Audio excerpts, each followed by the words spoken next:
What's good, YouTube? I go by the name of Q. If you're unfamiliar, if you are familiar, shout out to you. Welcome back to the channel. Today I want to talk about opportunity cost. Opportunity cost is a very real thing, and I truly think people underestimate the power of it. The legit definition of opportunity cost is a loss of potential gain from other alternatives when one alternative is chosen, right?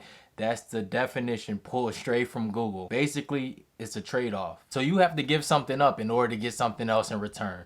As simple as that. And you have to decide if that trade-off is worth it. I've completely figured it out, and I want to share a few examples with y'all to help y'all fully understand opportunity costs. Case in point, if you've been following me for some time, then y'all know I have a 2000 Buick LeSabre that I purchased in 2016 that I still drive to this day, right?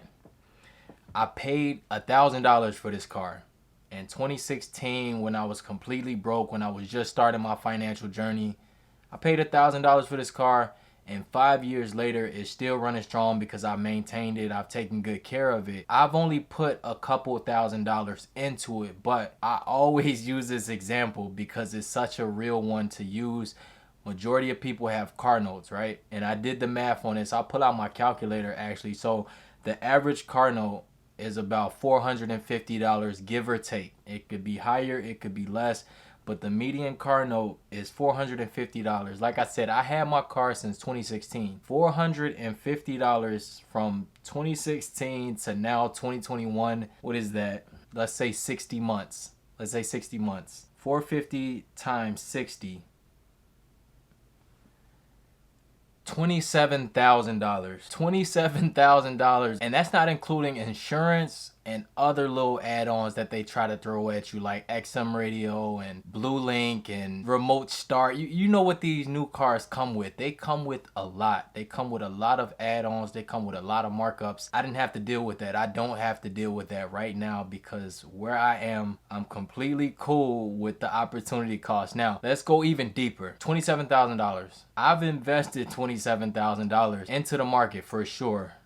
Like more than $27,000 over the course of the last 5 years. Had I had a car note, I probably wouldn't have been able to do that. So the trade-off that I gave up driving a car with the car note, right? No leased car, no financed car. I chose to drive a cash car just so I can have that extra money to invest and increase my net worth. That was a trade-off that I was more than willing to make, and a lot of people aren't willing to do that. Majority people aren't they aren't willing to make that trade-off. That's just facts. A lot of people like to drive nice, right? They want to have the newer, nicer, shinier car, which is cool. I'm not knocking that, but I know what works for me. Another trade-off I made, if y'all been following me, I've been documenting this on the channel. Just the fact that I live in this basement right now. We moved from a condo in Lincoln Park, right? Me and my wife and my daughter, my newborn daughter. We moved from a condo where we were paying $1,750 a month just in rent for a 1-bedroom in Lincoln Park, Chicago, which is a very expensive.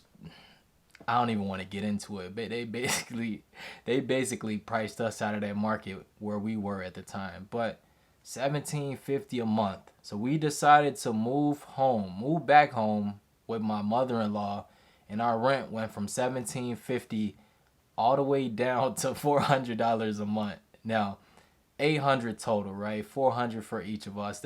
That's nothing. I'm 30 years old. 32. That's how old I am. I'm forgetting my age. But 32 years old, and like I said, a lot of people wouldn't be willing to move back home with their in-laws, but that was a sacrifice that I was willing to make. A sacrifice that I'm willing to make. So take that $1,750, and the numbers are just astounding. So basically over the last year and a half, almost 2 years now, we've saved about 20 grand just in housing costs alone. That was one reason I was able to max out my emergency fund so fast. That was another reason I was able to put so much money into the market over the last year and a half. What are you giving up to get what in return? Like, what are you willing to give up to get something else in return? That's a question you truly have to ask yourself, and I want you to ask yourself those difficult questions because it's important. I subscribe to the motto, stay down till you come up, right? I'm gradually coming up in the world, right? I got a lot of stress off my back from paying off my debt. When I became debt free, that was a huge help. But now that I'm focused on what I'm focused on now, I'm able to take more risk. I don't have all that debt. I don't have so many different payments coming from every which way. I can do other things with my money. And I feel like this video is important because I share a lot of stuff on IG. If you aren't following me on Instagram, go do that. Q Makes It Happen on Instagram. I share a lot of stuff on IG, and people hit me in the DMs like, man, I wish I were where you are, or man, you get what I'm saying? It's like, it's the comparison game, which I don't feed into that, but it always saddens me when I see other people wishing they were in my shoes, but then asking me how I got there. I lay the whole thing out. Like, I don't do nothing flashy. You know what I'm saying? I'm not this big time real estate investor. I'm not even a big time stock market investor. Like, I'm pretty average, to be honest. I'm pretty average, right? I work a W-2 job. I got multiple side hustles, and I'm just real strategic. I'm real strategic, and I have a plan for every penny that I make. Every penny that I make, because I know the importance of it. If you go back to March 2020, that was the pandemic, right? When the pandemic first started, I was just paying off my student loans, but had I had cash on hand, I would have been able to capitalize on the market.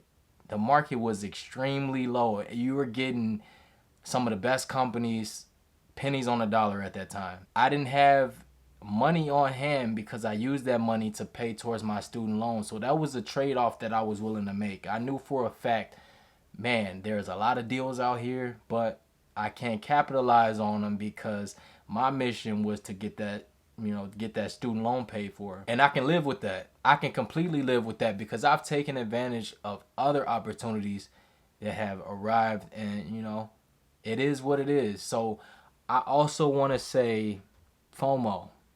You've heard that word before, fear of missing out. There's a lot of people who are antsy right now. Very, very antsy. They want to fast track things. They want to fast forward things, but you can't. You really can't. It's no way to, like, you can speed up the process a little bit, but at the end of the day, you got to work with what you got. Like, work with what you got. That's all you can do, and just be prepared for the next opportunity, because there will always be opportunities. I want to remind you of that. The opportunities out here are endless. You can wait for them, or you can create them, right? You can create your own opportunities, but when you see people taking advantage of opportunities that you wish you can take advantage of, you shouldn't feel no type of way. If you start feeling like, man, I wish, just block out the noise. That's the best way for me to put it. Block out the noise, because it's going to eat you alive. Like, FOMO is a real thing. FOMO is a real thing. I used to fall victim to it. Not anymore, but that's what I mean. So make you a budget. However much money you got coming in, budget that money, right? Come up with a plan for that money. Whatever you want to do with that money, just know this is what my budget lets me know I can do, and it is what it is after that. But don't FOMO or YOLO yourself out there thinking you can just get rich quick. It don't work like that. It literally don't work that way. And 9 times out of 10, you'll end up hurting yourself more in the long run. But back to the topic of opportunity. As I mentioned a few videos back, I finally opened the join community, right? There's 3 tiers. The prices I don't know offhand, but you can go down below and check the link. Join the Q Crew if you are a real Q Crew member, right? Or if you just simply want to support. The main reason I opened it was for accountability, right? I mentioned I want to start accountability group because I know how important it is as far as community and having conversations around finance to stay on track and to help you get ahead, right? Like I mentioned, I'm not a guru. I'm not a tax strategist. I'm not a financial expert. I'm just somebody who's made almost 100K swing now over the last 5 years by working with just above average income, right? I started my journey making 18K.